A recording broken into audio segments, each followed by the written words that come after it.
about the university question, that is, how did I choose the university that I wanted to go to? It has a lot of factors that you can depend it on. It depends on how the universities are ranked based on your course, how the universities are ranked based on their their cities employment rates, their minimum wage. We would want to go there and we would want to start earning basically by the second year, third year, how all of those things are factored in, and how many scholarships you've gotten, how their cohort programs are, how their work environment is, how the weather is, because places in Canada and stuff, you really have to factor that in, because we come from Mumbai or India and stuff, and it's like a big weather change over there, climate change. So all of these things factor in with along with the tuition, because University of Toronto, University of British Columbia are comparatively like very high ranking colleges. So keeping all of those in mind, basically organizing them according to these factors, I chose University of Alberta as my best option for my course. So Ira, you're bringing a very, very important point forward for the students and parents to understand that don't just go by only the university rankings that you see on Google or US rankings and generally when you're looking for shortlisting universities, but really go by the right fit, right? Because and right fit is not just the rankings, but it is the course content, it is the employability, it is the alumni network and how well the alumni have been doing. It is the fee that you have to, the outflow that you will have for the program, and the internship opportunities, the placements, and of course the university culture and the climate that of the city that you will be in for the next 3 years or 4 years, right? So all of these things become very, very important, and rankings remain just as one small part of the entire process, right? So Navya, why don't you go in next to help us understand your journey? All right. So even though this was weird, but for my parents, because they knew that LSE was my top choice, by the end of it, I was quite confused between University of St. Andrews and LSE, because they had such a different perspective, like towards teaching and just how the life I know would be in both the places. Because LSE is supposed to be very academic oriented, which is completely okay, and it does not, like it's in the city. It's like right in the center of the city. While St. Andrews has this culture which has been brought down by like the previous generation, and it's extremely wonderful as well.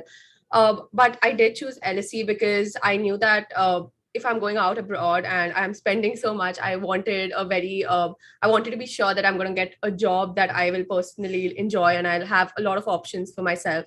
And LSE is known for their extremely well internship programs. It's known for the amazing alumni, and even like the way that the professors are, like how they teach, and the opportunities that you're provided with when you actually go and study there. So I knew I wanted to get into LSE since I was very, very young, and Oxford and Cambridge always attracted me as well. But I don't know why, but LSE had just this special place in my heart, and I was very sure it was. I always wanted to live in the city because campus life was something that I really liked, but I knew that was secondary. My primary was obviously how well the university was known for its subject and how the opportunities were after I was done with my undergraduate. And I think that's why when I did get LSE, even though there was this, like, I was a little bit in doubt, I knew that LSE was it, like, because I would just be really excited to go and study there with people who are equally talented and equally like. So I want to add to what you are telling, Navya, because, when you came to me, I think you had that clarity from day one, right? LSE, I want LSE, right? So you are a perfect example of what one can achieve if you have a clear goal and if you can really have that clear vision, which of course, we helped you along the way and your hard work came in the picture completely. But, how setting a clear goal and then working towards it, then, you can just realize your goal. Right. So, Navya, why don't you tell me and tell the audience that how did you decide if you wanted to do economics? All right. So even like my father's always been in the financial sector, and I've liked the whole thing around money because I was never into something like science. I was never into physics, chemistry. I was really bad at it as well. So I never thought anywhere like around that, I guess. And economic, I think I started enjoying economics when we studied about women self-help groups in India. It was a very, very small, tiny paragraph in my grade 10 textbook, but that was something that my father was like, he kind of worked in it as well. He also works in a small finance bank, provides rural credit. And I don't want to get too much into the details, but basically, when he explained me that particular part of the chapter, I kind of got intrigued, especially because I've always wanted to study economics for the money as well, but also to help out like a larger section of the community. And I think I told Varnika auntie from day one that social work is something that I was definitely into, because of which I also chose international relations as something along the same lines. So I did know that developmental economics and all of this kind of attracted me because I could, while earning good amount, I could also actually help out the society and community in some way. And to be 100% sure that economics was my thing, I participated in MUNs. I tried so I tried all of those, and along with that, like my last thing was the fact that economics was such a balance between practical and theoretical knowledge. Like I loved mathematics, but not to an extent that I would want to pursue it, and I also enjoyed theory, but again, not to an extent that I would want to study it from like during. Okay, should I continue? I looks like I have some technical glitch. Can you hear double sounds coming? No, it's fine. The sound is. Let me we'll just take a quick pause and let me just sort this out.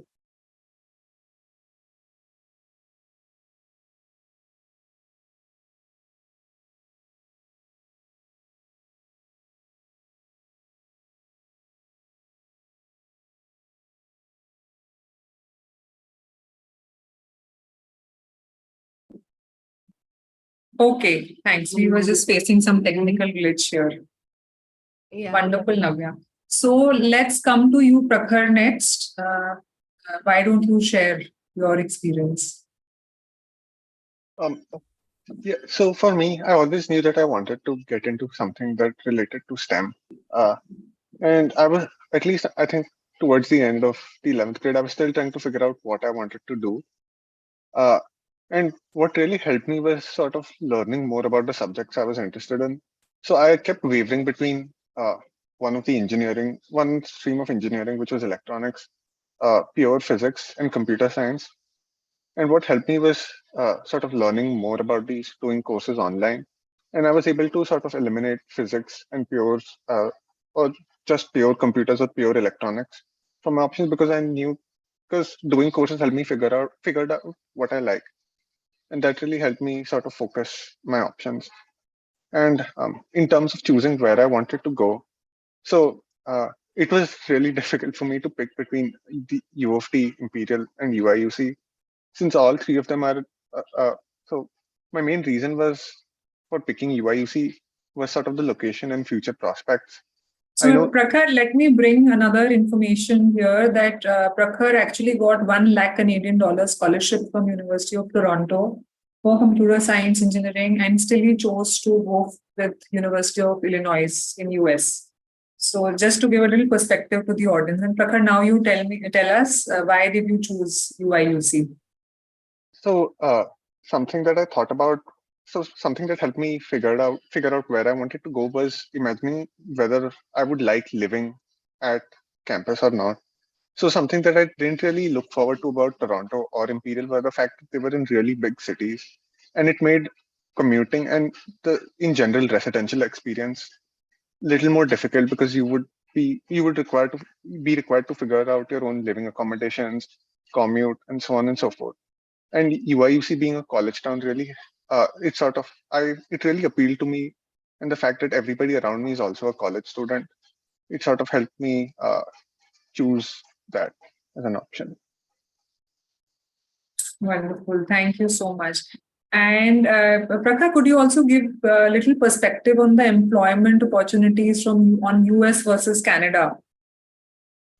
So this is actually something very interesting I learned about while working with Varnika to figure out where I wanted to go.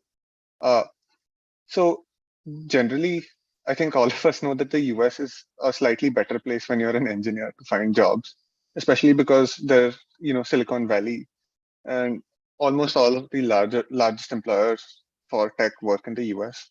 And something else that was interesting that I came across was that a lot of Canadian students, at least in tech, uh, tend to go to the US to find tech jobs because of they don't need a business visa or a work visa to work there, which sort of makes it a little more difficult as an international student to find work when you're a student in Canada, at least for engineering related roles.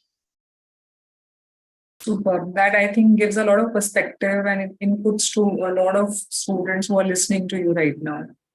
Okay, thanks, Prakhar. And Anya, we'll come to you to hear your story. So for me, like why I chose law was because I've always wanted to choose a career that enable me to look at the larger picture and help and contribute in the society in some or the other way. Personally, for me, I always wanted to make a social change and choose a career where I know that I'm doing something better in the larger picture. Law as a career has a lot of diverse career options. Obviously, being in a legal system, it also gives you a local, like a global perspective on a lot of issues around the world. Not and have you don't as like being in a part of the legal system, you don't only have to have a legal career. You can also mix it up with a finance job and do corporate law or even the other types of laws. So for me personally, I have an interest in finance and I've had an interest in the commerce world because both of my parents are part of that. So I've always had an interest. So that's why I took the commerce stream in 11th and 12th. So for me, as for now, I want to look at corporate law, but I don't know. I'm open to opportunities that come around my way ahead and what my interest entails. So that's why I chose law as a career. And Anya, why are you looking at going to UK to study law and, maybe not going to US or, being in India? Yeah, so for me, like it was my childhood dream to go abroad, but as time prevailed, and that's the time I didn't know I wanted to do law. But when I decided I wanted to do law, when I searched and researched about it, I realized that law as a career is very country based.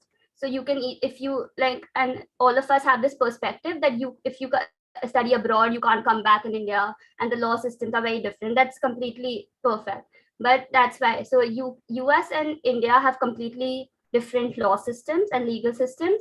So that's why I chose UK. So because UK and India have similar legal systems, and there are 21 universities in UK that are accepted by the Bar Council of India. So if you get a degree from there, which is your LLB or bachelor's or master's, and in case you decide to come back to India, the Bar Council of India won't tell you to repeat the entire process of learning. It's accepted, so you can directly pursue it in India. So that's why I chose UK as a country to apply to. Brilliant. Okay, thank you all of you. I hope the parents and students who are listening to you all are also gaining a lot of perspective. Audience, could you please, type or maybe send me a thumbs up in the chat if you are enjoying this conversation and if this is, benefiting you. And let's move on to the next question on the profile building, right? Which is it's a buzzword, right? Everybody wants to do profile building. So could you tell us that when do you, so according to you, what do you think, when is a good time to, start profile building, and what should one look at in that? Who would like to go for it first? Prakhar, would you like to take it up? Yeah, sure. I think in all honesty, the sooner you start, the better, because as you mentioned, admissions are only getting more and more competitive as time passes. So, ideally you start as early as possible. But for me, in my case, I properly started focusing on building a profile for university applications in the 10th or 11th grade. All right. And Prakhar, since you are going to be studying computer science engineering, there is one question which somebody from the audience has sent me. that, what all coding experience do I need to have, to make my application strong if I have to study computer science? So Do you think one needs to know a lot of coding, and so some inputs will be very helpful? I think, in all honesty, the admissions office doesn't, at any place for computers, doesn't really care about what language you're using. I think the focus is on how much practical experience you have, and how much initiative you've shown as a high school student. And I mean, as long as you're interested, in computers, you may not even need to be coding. Just working in something that is around computer science, maybe as a logistical organizer, or something in a non-technical role too, can really help show that you have an interest and passion for the subject. All right, thank you. This is very helpful. Navya, can we come to you on the profile building piece? I know of a lot of students for whom LSE is their dream college. What does it take to get there? What profile building, what should and when should one start? So I think, like Prakash said, the earlier you start, the better. Since it's UK, they're very academic focused, which means that in US you might have like a lot of extracurricular activities. You might be in like completely different stuff like debate clubs, and at the same time be the captain of a football team. But I think in UK it's so much based on what you want to study and how passionate you are. And I think in some way that made it easier for me, because I always enjoyed participating and in like various things based on the subject kind of that I also enjoyed, because it helped me like gain a balance between the two. So I did mostly start all this from grade 11.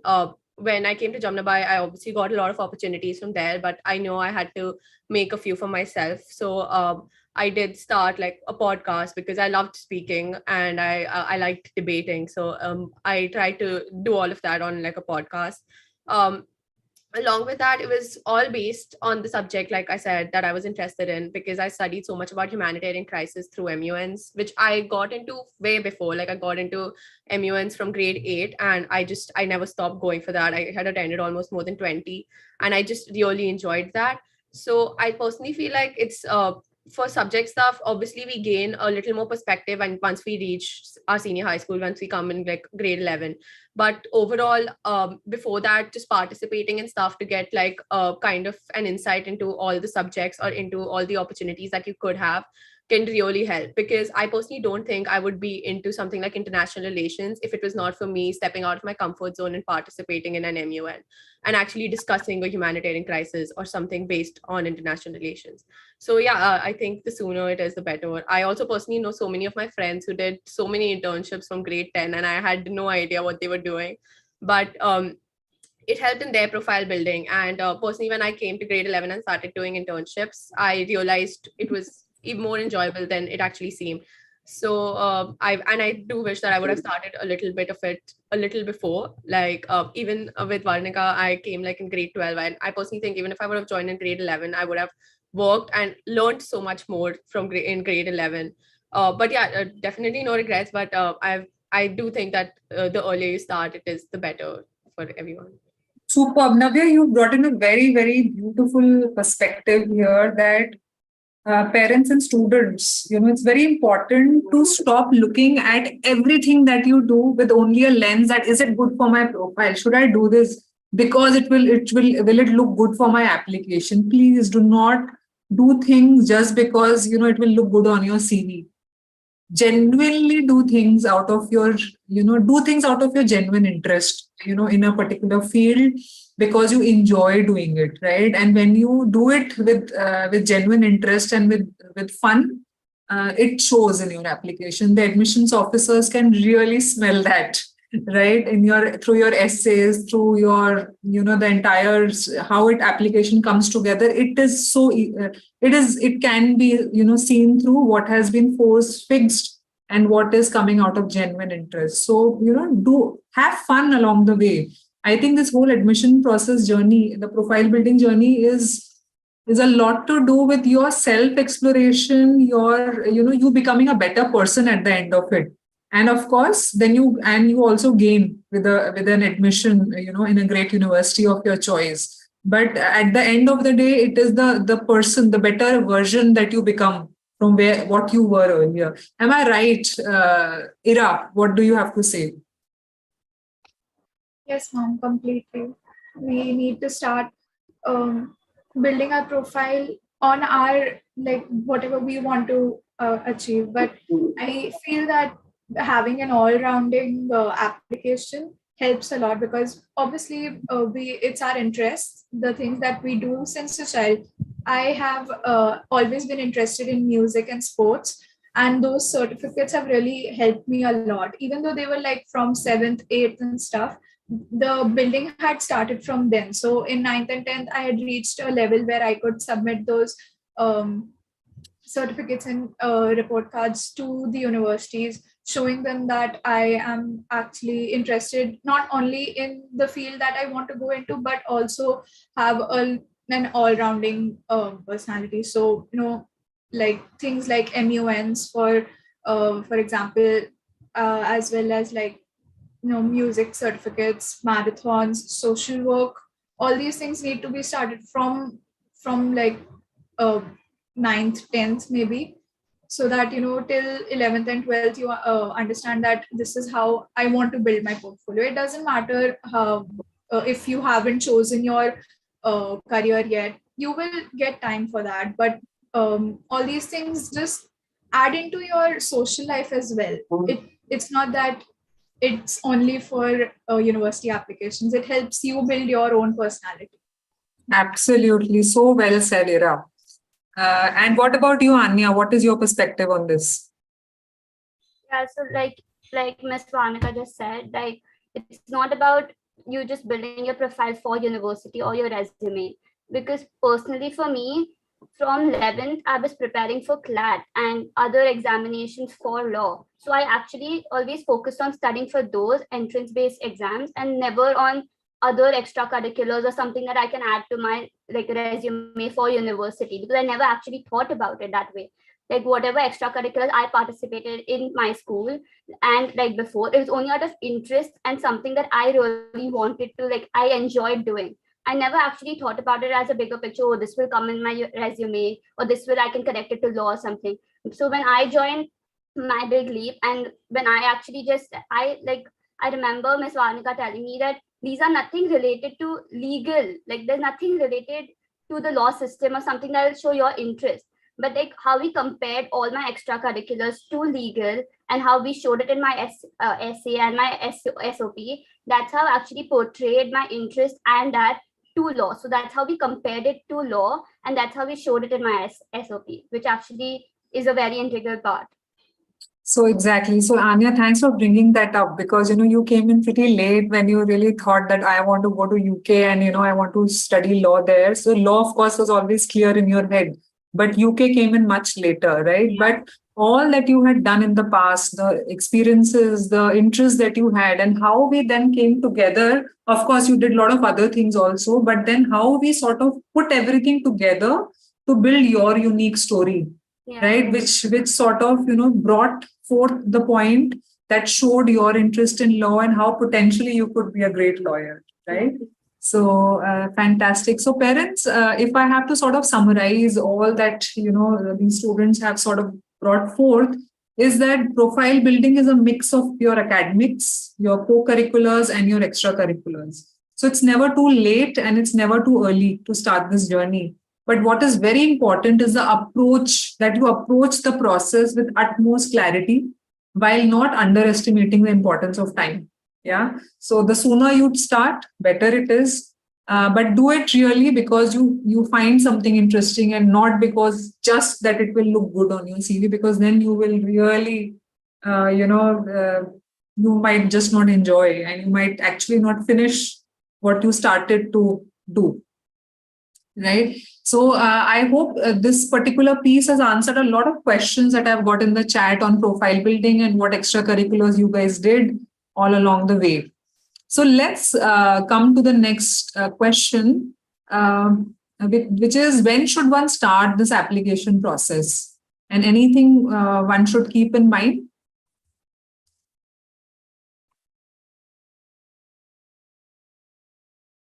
Who would like to go in first? Prakhar, I think you go in first because you have to also leave early.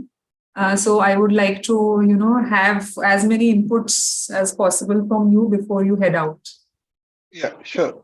So at least for the US, when you're in grade 12, early applications generally are submitted in October and regular applications go out in December. So for me, I started working on writing essays I started in the summer break of grade 11. So just before grade 12 started. And I think generally I would recommend that you don't like wait 1 week before the deadline to submit your application because essays take a lot of time to write. And this is where, having Varnika really helped me because there was always someone who could give me dedicated attention and focus on writing my essays, revising them. And in general, it's a very, very intensive process. So it's good if you sort of plan everything out, make a timeline, and have someone who can, proofread all your work and give you advice from an outside perspective or from someone who hasn't lived through all the experiences that you have as a applicant. Great. Prakhar, I want to ask you one question before you move out. I know you have some very important appointment to attend to. You were very close to getting through Cambridge. You reached in the last leg of Cambridge engineering process, which supposedly is a very, very rigorous and highly competitive and involves multiple iterations, multiple written exams and multiple interviews. So what do you think? What is your advice to some students who potentially have Cambridge as their dream university or is on their list? So I can speak from my experience, which is relevant to, I think, just Cambridge engineering. I think there are different processes for people who are applying for computer science, math, or other non-STEM subjects. But I think for Cambridge engineering, what really helped me was to have a very, very strong focus on my fundamentals in math and physics. There's a written test which I found fairly difficult. And while it will mostly cover your 11th and 12th grade topics, just the time constraint and the whole pressure of being in an exam for such a competitive university makes it a little more difficult than most people would expect, which is why I really felt that having strong fundamentals in math and physics and knowing, all my academic topics well helped me.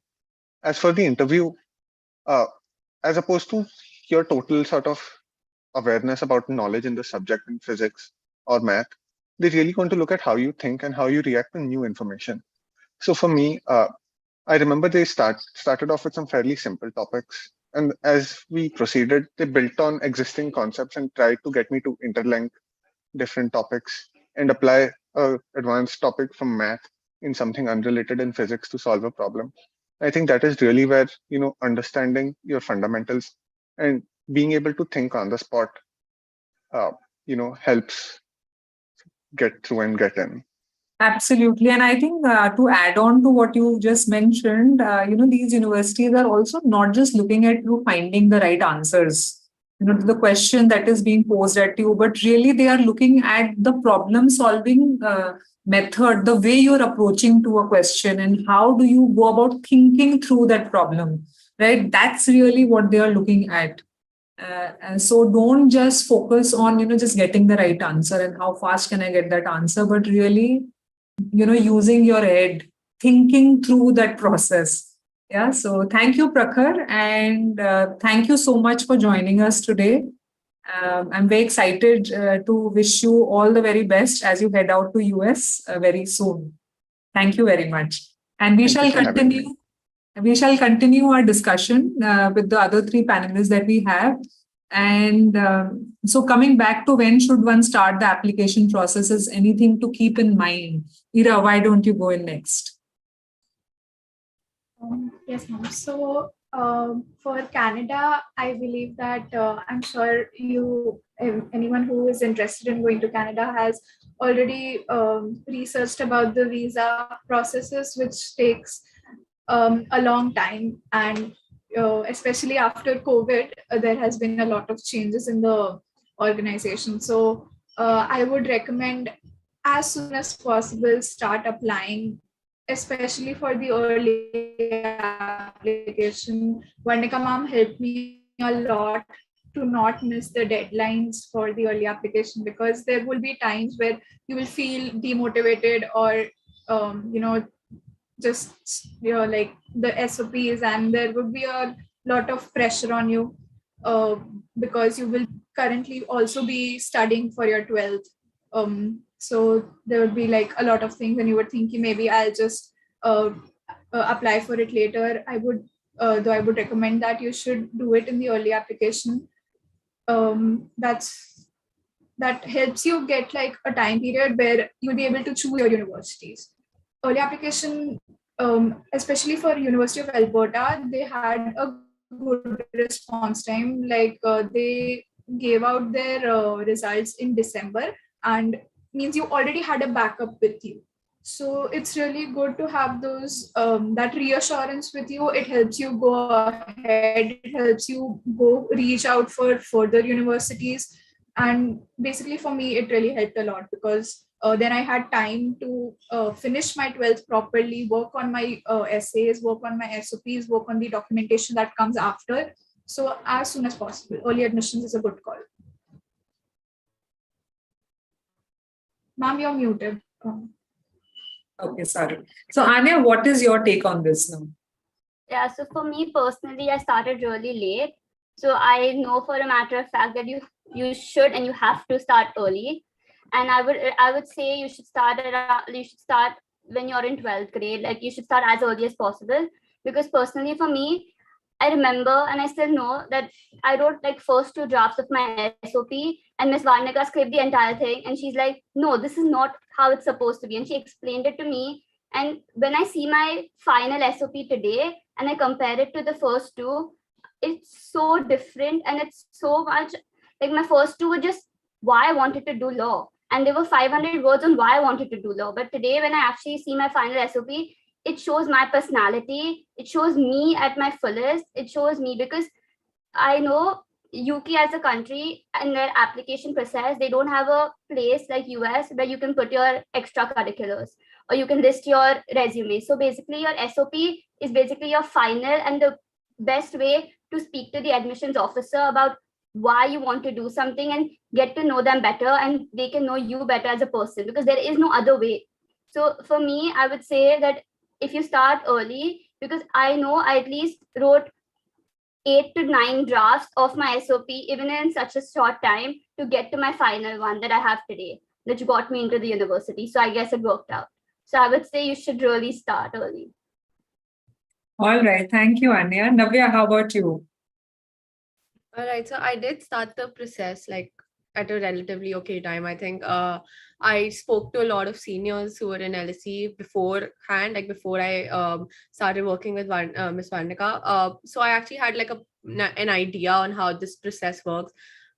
Even though in my mind I was like sure I'd be done by October, November, the process went on till like December end, and then my application finally got submitted.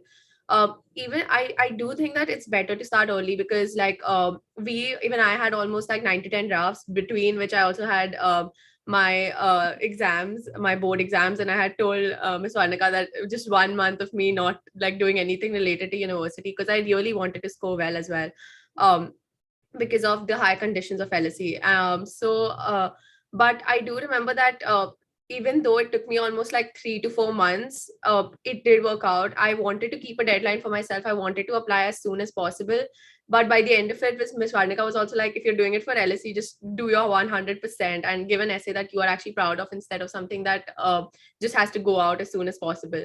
But this like long period of time allowed me to work on it so well, and allowed me to like make so many changes. And I was at a point of time, I was so exhausted, but I knew that I was doing it for my dream university. So I think that's what keeps you going. So, but starting early did allow me to make a lot of changes to my essay. It allowed me to gain a lot of experience during the time that I was making changes to my essay. It gave me like a gap. It gave me like a lot of time to think and to actually process. I had weeks before I had to submit my next draft, and during that time I could work on it slowly and steadily. But yes, setting a deadline for yourself is extremely important as well, because it provides you like a whole structure. For me, it was only UK and Canada, so it was not stressful. But I know people who apply to US as well. So when it becomes all these three countries, managing it and balancing your studies and academics along with it becomes a little task, like a hard task.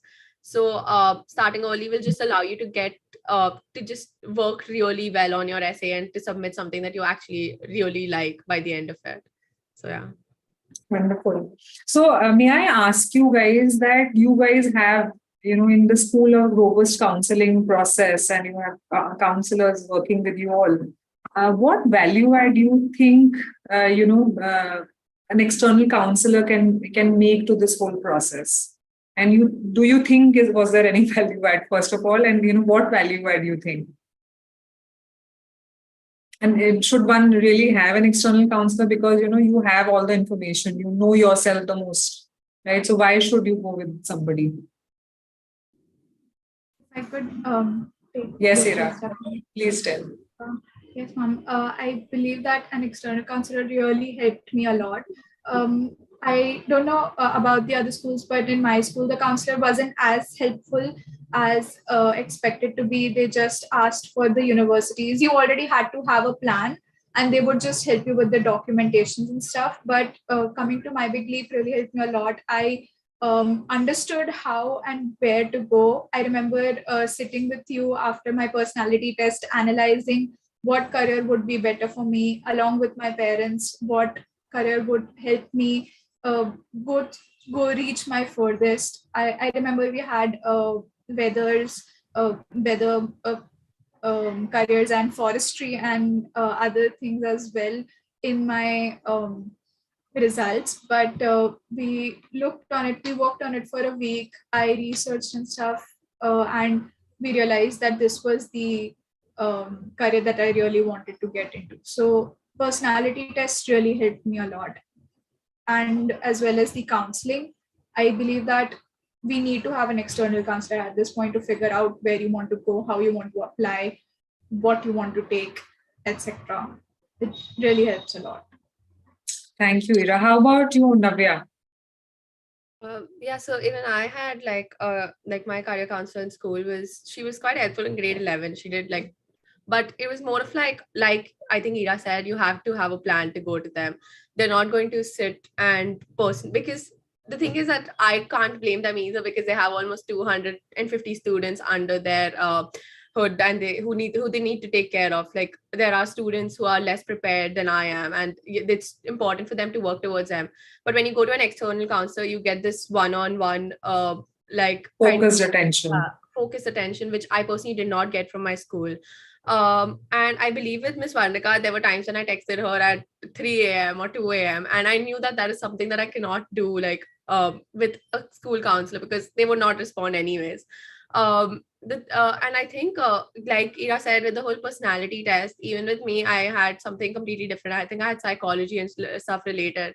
But to come up to the decision to study these two subjects, I had social work and psychology, and finally decide these two subjects was because I worked with Miss Varnika for a very long period of time to be sure that this is something that I want to pursue, and I'm not just doing it because I like the university or something.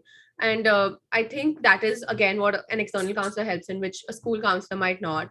And just like that, with documentation and all, obviously school counselors are helpful, but with getting a proper guidance and getting a proper review and feedback on your essay, I believe an external counselor will definitely really help. And if you're dedicating, you know which university you want to go to and you know what you want to pursue, then the external counselor just knows where to help you out properly, and just really I think it makes a difference. It makes a change to your essay as well. So yeah, it really helped me out. Thank you. I think we are really, short of time. So I'll now open up to the questions that are coming in the chat, which are coming to me directly. So there is one question they're asking that we are not clear on when exactly should one start the process. Everybody is saying as soon as possible, start early. But what does that really mean? So I'll take this up. So this really means that when you are really looking at the application process, you should definitely start in, your 11th break, between 11th and 12th break that you get. That's the time you should really get on to it completely. And because, in grade 12, you will have so many other submissions, assignments, so many essays to write. So it's a long drawn process, shortlisting universities, courses, then getting on to actually doing the applications. So for sure, end of 11th is when you should get the process going. Right. So, and another question is, did these students undertake any career counseling at a younger, grade to figure their strengths and weaknesses, or did they always knew which area they wanted to pursue for higher studies? Who wants to go in for that? I think we have sort of partly answered this question, but would you like to still take this up and sort of complete the answer? Ira, would you? Okay, Navya, please go ahead. I think I do remember taking like a personality test in grade 9, but at that moment I was like, oh, there's a lot of time. I don't have to worry about it right now. But I don't think like I started it at a younger age, although it's never a harm to start earlier. Like even if I was in 8th grade and I started it, it would definitely make sense because of the amount, like the competition that is there right now. But I started it with Miss Varnika only from grade 12, and I think that worked out fine. So, if I may answer this question, parents, as a counselor, that don't start too early, right? When your child is in the primary years, but definitely once they're in the middle school years, that's the time one should definitely start exploring your child's interest and their aptitude in a particular direction. And this we do very beautifully through a holistic assessment process, which is a combination of psychometric test, aptitude test, and also we delve into the intuitive analysis. So we look at the child as a whole rather than just looking at one test. Okay. So this sort of helps you understand the direction that of interest that the child has, and accordingly the kind of activities one could take up, right, and explore, because there are so many careers and so many professions that are available in today's time. So otherwise, if you do this at the last minute, where is the time left for the child to really explore? Right. And Navya, like for example, for you, psychology is something you were thinking, and then how we related that to international relations, because you wanted to help, right? That was a huge thing on your mind. And even right now, after having cleared everything, you are still volunteering in an NGO, which I'm so proud of.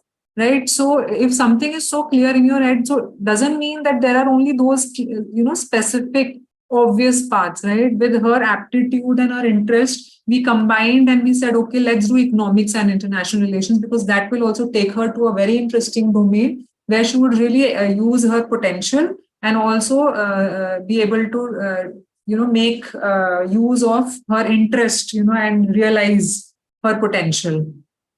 Right. So now coming to the next question. So just to close the previous one, so end of grade 8 is a good time to take your career assessment. And of course, from then on, if you're looking for overseas admissions, or even in India, the higher education scene in India has changed so much. So even in India, a lot of universities like Ashoka, Kriya, OP Jindal, Shiv Nadar, all these are looking at holistic admissions, like how US universities look at. So you need to then start working on your profile building and start doing certain things. Right? I hope that answers the question. There is one interesting question somebody has asked, that how important is the schooling base in all of this? How important is your academics or the school that plays a role? Ira, would you like to take up, or Anya, you would like to take this up? Okay, so I would say that I think academics makes a lot of difference, because to even like you can just select these universities, but the first thing to qualify it, they see your academics. So if suppose all these top universities need a 90% plus, but if you've got an 85, then they won't even read your SOP, or you won't even qualify to actually move on or even get like waitlisted or anything like that. So for me, I would say that getting those like at least getting a 90% plus to see those top universities makes all of the difference. So even to qualify, or even for them to think that your application is worthwhile, is academics. Fantastic. Does anybody between the two of you would like to add anything here on the role of academics and how much role the school plays? All right, like I think like with school, I do think that they do play a major role. Like choosing between IB and ISC was never for me because I've always done CBSE. So I just thought ISC would also be fine. And it was okay. Although some people do find it hard. But that was never like really a major issue of concern. I knew that I wanted to score really well during all my grades. And I'm so glad I did because LSE is known for having like really difficult conditions. Same goes for UCL and even Warwick that now that like I know of. But because in like sometimes people get a condition of like getting a 95 plus with different subject conditions as well. And I have personally known so many of my friends, especially one of my closest friends, who could not meet their LSE conditions. And it's more disheartening when you don't meet your academic conditions, especially once you've gone through the entire process and you've actually gotten an offer from your dream university. So I personally think from grade 11, just really focus on your academics. And this is something that is on you. It's not something that your academic, like a counselor can help or anyone can actually help you in. But grade 11 end actually helps in sort of deciding your predictives, which play a very, very vital role in your entire application to the UK. And I'm pretty sure to the US as well, because they really want to look at your marks. And every university has their own conditions, so it's good to look at them so that you know from the very start where you have a chance and where you might not get in or because of your grades. And so that's something that you can actually work on. So it's very good to just score really well throughout the year. It helps you out as well, like it makes you feel better as well. So I personally think that grades play a very, very important role. Absolutely. So we cannot undermine the importance of your academics in all of this, because academics is really the base, the base on which the building will stand for you, right? So and very good academics is what, as Anya pointed out, that your application will not even be looked at, will not be even screened if you are not meeting the basic percentage, framework or the range that the university is looking at. So academics is super, super important, right? And as Navya brought in a very, very pertinent perspective, that even if you get through a college, there are these are all conditional offers. So you need to make sure that you meet the conditions which you do through the help of your 12th grade results, right? Because your offer is based on all that you've done in the past and your predictive scores. So it's very disheartening for me as a counselor also to see, sometimes students who are not able to meet their conditions and having a firm offer in hand is revoked, and it's a reality. Right. So this is very, very important. We are actually 4 minutes up on our session time. So I will take just one last question, which is it good to study in your own hometown than going abroad and studying?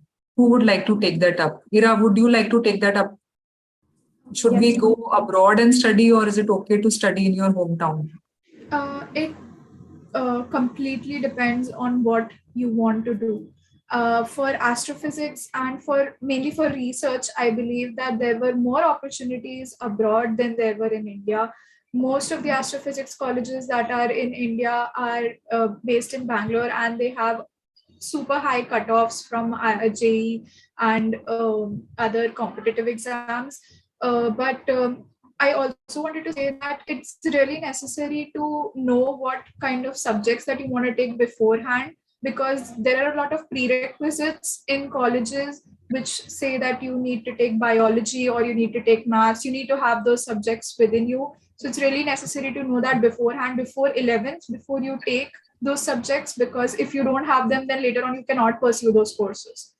And these things are these things are mentioned clearly on all websites, on all university sites, and I really found that there I was finding more potential for my career, and a better path to the future.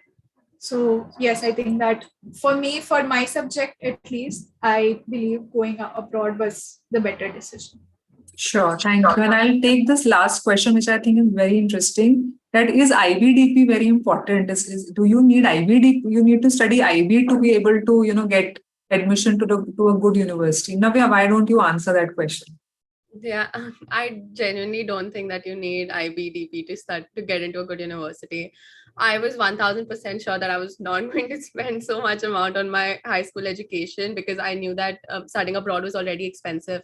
But I don't think that it really matters. The opportunities that are provided are definitely different. Some schools have so many more opportunities than others, but it's mostly based on you. If you are good at your academics and if you make the most out of the 2 years, with or without help from your school, you can definitely achieve your dream university.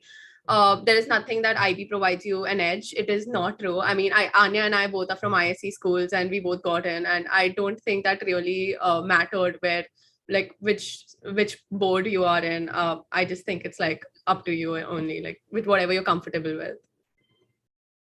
Fantastic. Thank you so much, Navya. So definitely, I also believe that it's not about the board that you are from, but it's really the person that you are. What do you do in those three? I would say not just 2 years, but your 4 years of high school, your grade 9, 10, 11th, and 12, which really makes a world of a difference, right? So it doesn't matter if you're an IB student, you're a CBSE, you're a ISC, or you are a state board student, right? But of course, IB as a philosophy prepares you much better to take on the world, or which you experience when you get to the university, right? Because IB has a different way of teaching and exploring. But of course, that is something our students will figure out once they are in the university. So I shall close this session here, and I think this was a fantastic discussion. So thank you so much, Prakhar, who's just left, Navya, Ira, and Anya for joining us today. I feel so proud of all of you, and lots of good wishes to you today and always. Having worked with all of you over years, I'm very confident that you will go further to places. And thank you, audience, for joining us today. You guys were amazing. You were asking such pertinent questions, and to make this whole session so useful and meaningful. I hope this was meaningful for you. The recording of this session will be available on YouTube, on our YouTube channel, and we keep doing such knowledge sharing sessions from time to time. And our upcoming session next Sunday is at 4:30, in which we will be talking to a current second year economics student at Oxford University. And so you will understand. So there are some questions I see on the chat box on economics. Please come back to us on next Sunday, wherein we will be discussing with a sophomore student, an economics student who's studying at Oxford, on his experiences and tips on getting into Oxford, and whether IB helped him or what helped him, right? So stay tuned for more. And I shall take your leave now. I hope this helped you. Namaste. Thank you so much. Thank you. Thank you.